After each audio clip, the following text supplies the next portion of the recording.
slingshot. Fine. Chapter 8. A talk at home. On Sunday morning, Mr. and Mrs. Arabelle and Fern were sitting at breakfast in the kitchen. Avery had finished and was upstairs looking for his slingshot. "Did you know that Uncle Homer's goslings had hatched?" asked Fern. "How many?" asked Mr. Arabelle. "7," replied Fern. "There were 8 eggs, but 1 egg didn't hatch, and the goose told Templeton she didn't want it anymore, so he took it away." "The goose did what?" asked Mrs. Arabelle, gazing at her daughter with a queer and worried look. "Told Templeton she didn't want the egg anymore," repeated Fern. "Who's Templeton?" asked Mrs. Arabelle. "He's the rat," replied Fern. "None of us like him much." "Who's us?" asked Mr. Arabelle. "Oh, everybody in the barn cellar. Wilbur." An expression, a look on one's face that demonstrates their emotions. The mom wore an anxious expression. Unremitting, never relaxing, and never stopping. The child's activities were unremitting. "Wilbur and the sheep and the lambs and the goose and the gander and the goslings and Charlotte and me." "Charlotte?" said Mrs. Arabelle. "Who's Charlotte?"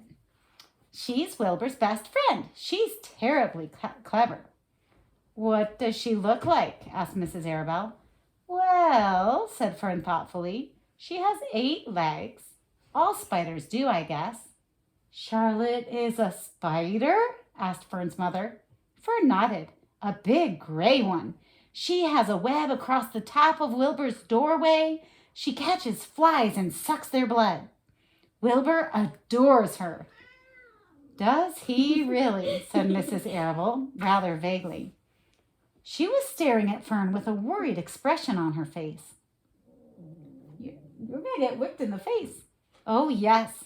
Wilbur adores Charlotte," said Fern. "Do you know what Charlotte said when the goslings hatched?" "I haven't the faintest idea," said Mr. Arabelle. "Tell us." "Well, when the first gosling stuck its little head out from under the goose, I was sitting on my stool in the corner, let the cat go. And Charlotte was on her web. She made a speech. She said, 'I'm sure that every one of us here in the barn cellar will be gratified to learn that after 4 weeks of unremitting effort and patience on the part of the goose, she now has something to show for it.'" To ramble, to talk in a confused way. Imagination, the faculty for creating new ideas. "Don't you think that was a pleasant thing for her to say?" Tickled me. "Yes, I do," said Mrs. Arabelle. "And now, Fern, it's time to get ready for Sunday school. And tell Avery to get ready. And this afternoon you can tell me more about what goes on in Uncle Homer's barn.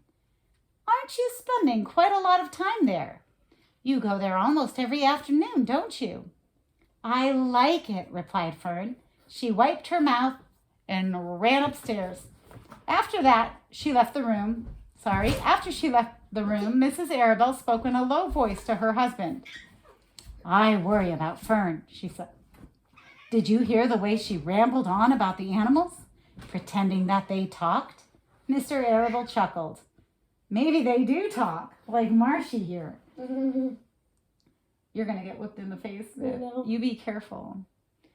I have glasses on. "I've sometimes wondered. At any rate, don't worry about Fern. Just let him go." "Let him go."